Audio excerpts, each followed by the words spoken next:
Bonjour les amis, j'espère que vous allez bien. Je suis Lama Kunzang, Pascal Trefingui, et aujourd'hui je fais cette toute petite vidéo pour répondre à un certain nombre de questions, comme généralement le vendredi, où j'aime bien passer en revue toutes les questions de la semaine et donner une réponse appropriée. Alors si vous êtes prêts, c'est 1, 2, 3 et c'est maintenant. Alors, qu'est-ce qu'on me demande cette semaine? D'abord, on me fait la remarque que je me suis trompé, que Gilles de Rais était de Laval, c'est-à-dire de l'Anjou. Il avait même une ascendance bretonne, et donc il n'était pas normand. Donc oui, c'était pas en Normandie. En fait, je vais vous expliquer pourquoi j'ai fait cette confusion. C'est parce que en Normandie, sur la route de Rouen, il y a le château de Robert le Diable, qui est une œuvre fictive, et dans ma tête, Robert le Diable, c'est-à-dire le roman du 19e siècle, et Gilles de Rais, qui est en réalité Robert le Diable, c'est la version romancée de la vie de Gilles de Rais. Ben, les deux se sont croisés, et donc j'en ai fait que Gilles de Rais était normand, alors que oui, le château de Robert le Diable est bien en Normandie, mais c'est une œuvre de fiction inspirée du drame de Gilles de Rais, qui était d'ailleurs un compagnon de Jeanne d'Arc. Voilà, terrible, hein. Voilà, comme quoi Satan attaque même dans la proximité immédiate de nos plus grands saints. Satan, de toute façon, attaque généralement les saints. Les saints sont les personnes les plus attaquées par Satan. On me pose une autre question, c'est qui est liée au Kundalini Yoga. Alors vous savez, on a deux techniques dans notre temple. En fait, on en a 6. On pratique les 6 yogas de Naropa. Rien à voir avec Naruto.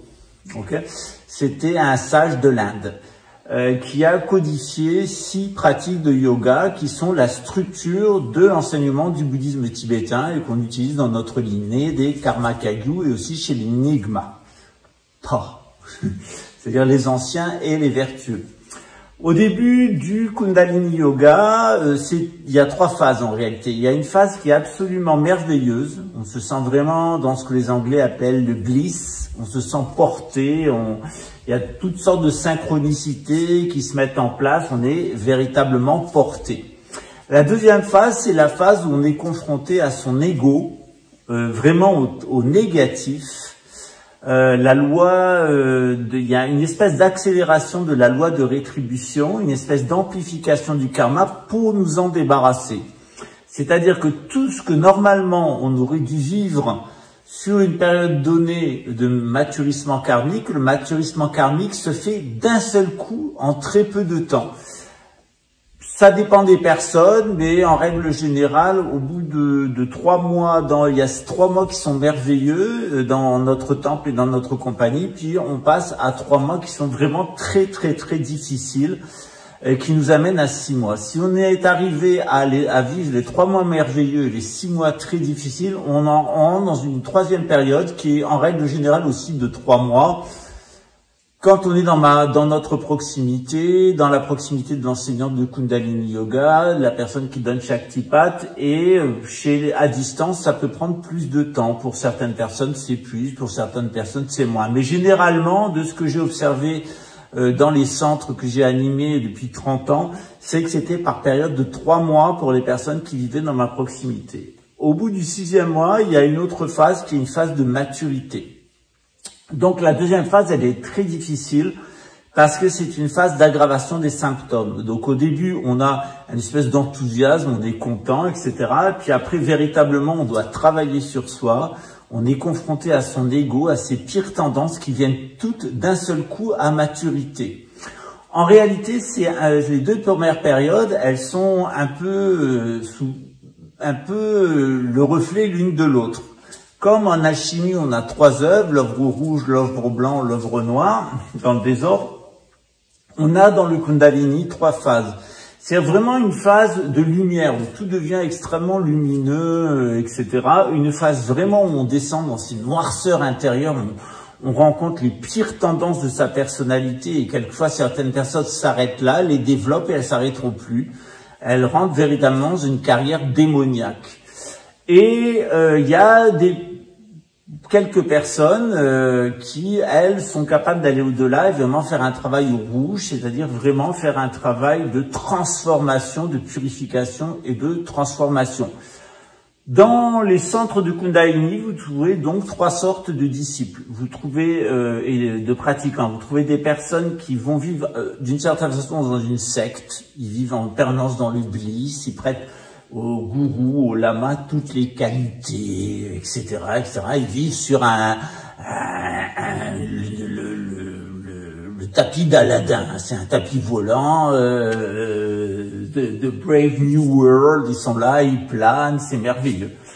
Il y a des gens qui restent dans cette phase et ils ont l'air un peu cinglés quand même. Je veux dire ce qui est, parce que prêter toutes ces qualités, avoir autant d'attachement affectif pour une personne avec laquelle on n'a aucun lien affectif, autre que aucun lien affectif, finalement aucun lien familial, ce n'est qu'une projection, c'est que de l'ordre de la projection, ces gens-là, c'est des gens qui sont un peu fous, qui n'arrivent pas à retrouver la santé mentale.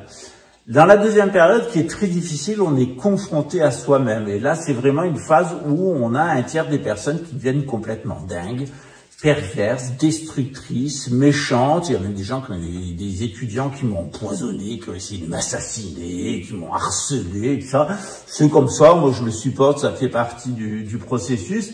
Par contre, pour le tiers qui est capable de dépasser ces 3 étapes, là, il y a véritablement un travail de transformation. Souvent, j'aime bien relire les messages de mes étudiants. Pas que j'ai besoin d'avoir plus confiance dans mon travail, mais c'est toujours bien d'avoir un feedback des étudiants. Il y a des étudiants que je suis et qui me suivent depuis 30 ans, on est même devenus des amis. Et dans ce contexte-là, je suis très très content de les voir, s'être émancipés de leurs illusions sur moi, d'être matures dans leur relation à moi, c'est-à-dire savoir voir mes qualités mais aussi mes défauts.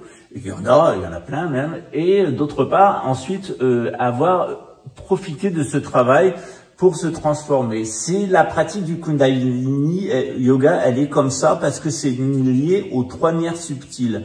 Un nerf subtil descendant, un nerf subtil central où sont mis toutes les obscurités et un nerf subtil ascendant. C'est ce qu'on appelle Ida, Pingala et Sushumna Nadi dans le Kundalini Yoga. Ça, c'est plutôt dans les traditions orientales. Dans la tradition chrétienne, eh bien, comme d'habitude, on fonctionne en sens inverse. Et la première étape, c'est véritablement l'étape du baptême, qui est un moment véritablement de purification totale. Et puis ensuite, il y a le moment de la communion, première et deuxième communion, et ensuite, il y a le moment de la confirmation. On s'aperçoit d'ailleurs, c'est un peu une des causes de fait qu'avec Neyman de temps en temps, Neyman de temps en temps, on se chope un peu, Perseus, on se chope un petit peu de temps en temps, parce que moi je lui reproche d'être un chrétien qui n'a jamais reçu aucune initiation, c'est-à-dire qu'il n'a qu'une initiation virtuelle, le christianisme ayant perdu son caractère initiatique pour devenir une sorte d'exotérisme. Et par contre, je préfère Guillaume, qui lui est passé par la franc-maçonnerie, au moins le premier degré des loges bleues, des grades bleus, et qui a, lui, véritablement reçu une initiation.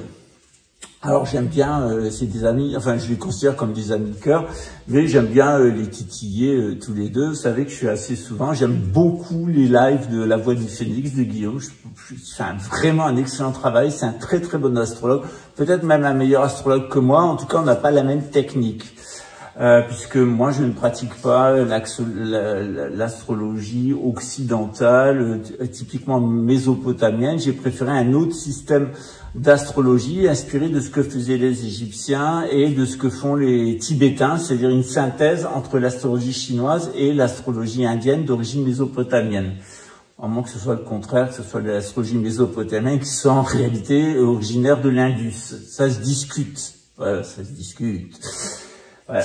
Donc dans ce contexte-là, oui, eh bien, on est fidèle à la tradition, c'est-à-dire qu'il y a un tiers des gens qui restent quand même un peu perchés et dont on a vraiment l'impression qu'ils sont dans une secte. Il y a un tiers des gens qui deviennent vraiment démoniaques contre le groupe, contre l'enseignant et même contre la société en général. C'est des gens qui sombrent dans la démence, dans la folie, des gens qui retournent à fond dans la toxicomanie, dans la pédérastie, dans la pédophilie, dans la violence, dans l'alcoolisme, etc. Il y a vraiment un caractère aggravant. Si on arrive à passer ces deux premières étapes, le gentil dingue et le méchant dingue, on rentre dans la troisième étape qui est plus agréable. Vous inquiétez pas, moi je suis aussi passé par là, sauf que pour moi ça a duré beaucoup plus longtemps. J'ai eu vraiment 5 années de blitz total, où j'étais, à vrai dire, dans une secte. Dans mon imagination, c'était pas une secte, mais la façon dont je le faisais, c'était une secte. Voilà. Donc j'ai adoré mon gourou indien, j'ai adoré mes lamas auxquels je vouais un véritable culte. Même les pires lamas, parce qu'après j'ai appris des trucs épouvantables sur des lamas que j'aimais bien. Mais ça n'empêche pas que l'enseignement il était bon. Mais c'est que j'ai été immature. Et puis ensuite, j'ai eu une période très difficile, assez sombre, à recevoir beaucoup de négativité des autres. Et puis, ça s'est amplifié quand j'ai eu une librairie ésotérique et quand j'étais chef d'une centrale d'achat de Georges Fnac qui avait multiples lieux de vente parce que je gérais l'ésotérisme, la médecine, le développement personnel, etc., la psychologie, la médecine, etc. J'étais amené à lire ces livres pour pouvoir les vendre, en tout cas les jaquettes derrière et les résumés qui étaient donnés par l'éditeur.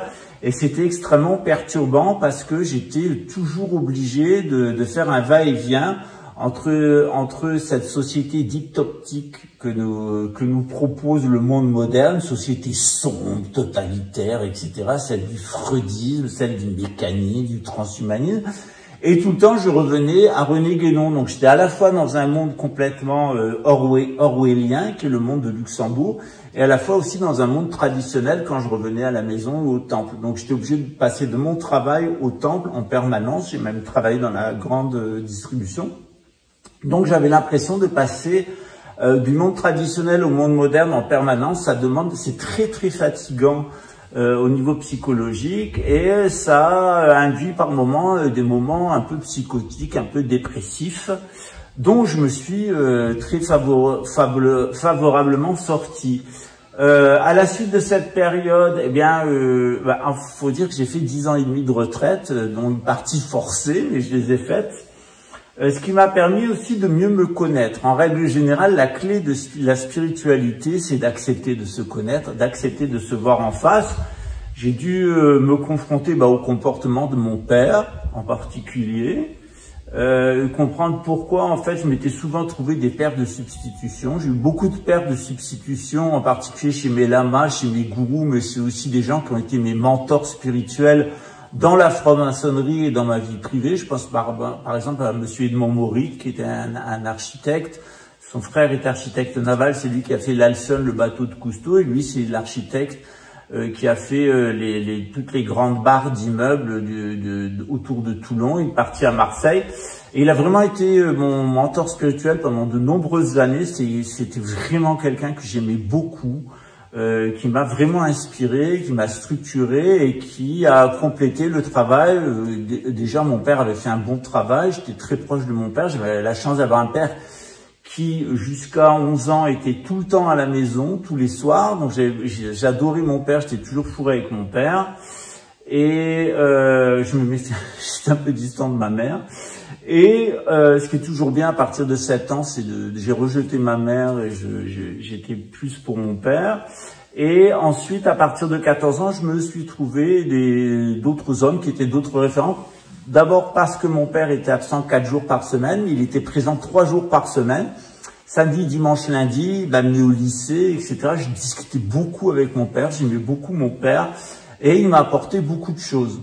Il avait beaucoup discuté avec son oncle, plus qu'avec son père d'ailleurs, Guy Segond, qui était le neveu de Louis II, le traducteur de la Bible. Voilà. Donc, dans ce contexte-là, j'ai dû travailler sur ma relation au masculin, la relation au père, et la relation aussi à la mère.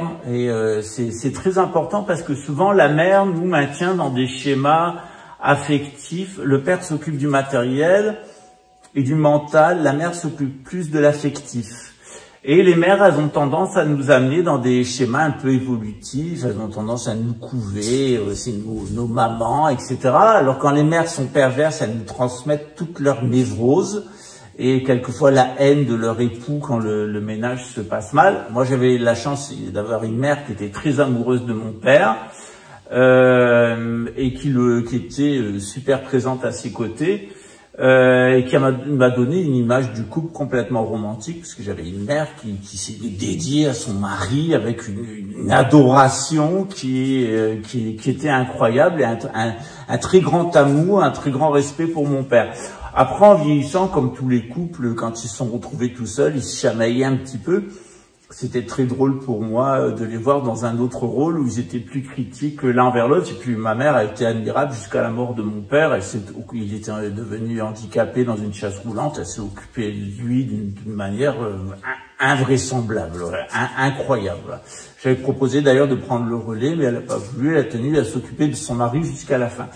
Donc c'est très important de travailler sur nos relations père-mère, parce que ça va nous permettre de travailler sur nos relations avec la Mère divine et avec le Père divin, c'est-à-dire le principe actif qui est dans le monde, la nature telle qu'on la voit, et puis aussi le principe masculin, le principe divin qui nous apparaît passif. Et de temps en temps, ça s'inverse, c'est-à-dire qu'on a une intervention du divin dans la nature, et c'est la nature qui, à son tour, devient complètement passive et se laisse pénétré par l'esprit divin. Dans la franc-maçonnerie, on a ça avec, durant les 33 degrés, avec le jeu du compas et de l'équerre, le compas évidemment féminin, l'équerre est masculin, et puis on a une inversion tertielle des deux principes au fur et à mesure des degrés. C'est ce qu'on appelle la quadrature du cercle ou la circulature du carré, c'est-à-dire le moment, eh bien, on doit équilibrer les tendances célestes et les tendances terrestres et les tendances masculines et les tendances féminines. Le but, c'est de viser à ce qu'était Adam au début, c'est ce qu'on appelle en maçonnerie l'androgyne primordial. Ça n'a rien à voir avec les transsexuels et les androgynes qu'on peut rencontrer au quotidien, qui sont une parodie satanique. Le transsexuel, c'est une parodie satanique de l'androgyne primordial, c'est de faire sortir une femme d'un homme et un homme d'une femme. Donc on est vraiment dans une parodie satanique. Mais chez certains individus, il est nécessaire, c'est pour ça que je suis favorable au transsexualisme, ça énerve beaucoup dans les milieux traditionnels, parce que les amorites, en particulier, qui sont les descendants des femmes caïnites et des anges déchus, ils sont inversés. Il y a quelqu'un qui a fait ce travail sur Jabba de Babylone Dikodite pour montrer qu'il était un transsexuel amorite. Il a montré son visage, ses os, sa constitution, pourquoi il a chanté des chansons sataniques, il fait la promotion de la toxicomanie, pourquoi il est lié au nazisme avec son grand-père qui était un nazi co-créateur des écoles Steiner. Et c'est quelqu'un avec qui il a travaillé. Je me suis pas mal entretenu avec lui pour savoir l'envers du décor de cette personne qui souffre visiblement de graves troubles psychiatriques et pas d'aujourd'hui. C'est généralement le cas chez les personnes qui chantent des chansons sataniques et les gens qui sont toxicomanes, il faut dire ce qui est. Mais c'est toujours intéressant, moi ma passion c'est d'observer la santé et de voir la maladie mentale et comment on peut ramener les personnes à la santé. C'est le travail d'un lama en réalité, c'est de vous ramener à votre santé spirituelle. Donc voilà pour la question sur la Kundalini Yoga. C'est vrai qu'au début c'est toujours enthousiasmant, ensuite on en bave. Et il faut ni rester dans l'enthousiasme du début, ni dans les déceptions qui suivent. Il faut arriver à équilibrer les choses. C'est-à-dire faire des abeilles, devenir des abeilles, prendre du pollen, du bon pollen pour faire son miel. Si vous vous transformez en guêpes qui veulent venir piquer le miel sans avoir travaillé, au bout d'un moment, vous allez devenir agressif et vous allez essayer de tuer la ruche pour emporter le miel. Ça m'est arrivé souvent dans mon existence qu'il y a une espèce de branleur, comme ça, un psychopathe ou une psychopathe qui essaye de prendre le contrôle de mes institutions, etc., et qui rentre dans un espèce de délire accusatoire inversé, parce que généralement, c'est ce que disait Goebbels, accusez vos ennemis de vos défauts et accusez vos ennemis de vos tares. Alors les nazis étaient évidemment des tarés et remplis de défauts, mais ils n'ont pas arrêté d'en accuser des juifs qui étaient de l'autre côté parfaitement innocents. Et en plus, ils s'étaient associés avec d'autres juifs qui eux étaient de véritables crapules. Voilà. Et eux sont loin d'être innocents, en particulier autour de la couronne britannique. La banque Leub, etc., etc. Vous connaissez toute cette histoire, Schaff, etc. Vous connaissez l'histoire. Vous avez tout ça dans mon livre qui s'appelle Le Grand Retour des Sciences de l'âme. Il est gratuit, il est en PDF sur notre groupe PDF, voilà, sur WhatsApp. Qu'est-ce qu'on m'a posé comme autre question? On m'a demandé comment, eh bien, rester orienté sur la spiritualité au quotidien. Eh bien, il faut avoir de la discipline. Pour ma part, ma discipline, c'est de se réveiller à 3h30 et de faire mes pratiques, quitte à me rendormir et de me réveiller vers 6h30. Mais c'est de me réveiller à une heure fixe pour faire mes pratiques, au moins 30 minutes, ça prend 30 minutes et 1 heure. Quelquefois je me rendors, quelquefois je me rendors pas, mais c'est bien d'avoir ce rendez-vous. Pareil le soir, il faut avoir un rendez-vous bilan de sa journée avec soi-même. Donc le matin, avoir rendez-vous avec Dieu, et le soir, avoir rendez-vous avec soi-même, et ensuite se remettre dans les mains de Dieu pour passer une bonne nuit. Ça évite de devenir, d'abord de faire un mauvais usage de la spiritualité. La plupart des choses qu'on vous présente comme la spiritualité, c'est du New Age, c'est-à-dire c'est du mémoriel. Et ce qu'on vous présente comme de la lumière, comme dans le New Age, c'est ce qu'on appelle, alors dans le bouddhisme, on a la claire-lumière de l'esprit non-né, de la conscience non-née, qui est la base sur laquelle sont formés les 5 éléments, c'est la base de la conscience. Quand on meurt, ou quand les agrégats se dissolvent, on va avoir une expérience de cette lumière, mais en mode inversé, dans le mode du reflet. Et généralement, lorsque les gens commencent à devenir fous, ils ont des impressions d'illumination, ils ont des impressions de lumière, ainsi que les gens qui sont dans la phase de mourir, ils ont des hallucinations mentales, ils voient des lumières, parce qu'ils voient l'envers de la claire lumière fondamentale de la conscience non née. Voilà, c'est-à-dire de l'esprit, si vous voulez. Ils vont voir l'anti-esprit, c'est-à-dire le reflet inversé de la lumière primordiale, qui est la lumière résiduelle, une espèce de fond cosmologique, cosmique constant, une espèce de lumière vasouilleuse. C'est à proprement parler de ce qu'on appelle le luciférianisme. C'est quand on confond la lumière divine et son reflet inversé dans le domaine de la décomposition des éléments, au moment où ça se sépare entre les éléments et la lumière. Il y a la séparation des 5 éléments sur substrat de la lumière. Donc il y a le résiduel de lumière qui est là, et il y a les 5 éléments qui commencent à se décomposer. Bien, ce résidu de lumière, c'est à proprement parler Lucifer, et les lucifériens adorent ce résidu de lumière qui, de toute façon, ne peuvent les amener que à la déception, à la désagrégation du moi, et à se prendre même pour des lumières alors qu'ils sont d'obscurs crétins. Voilà.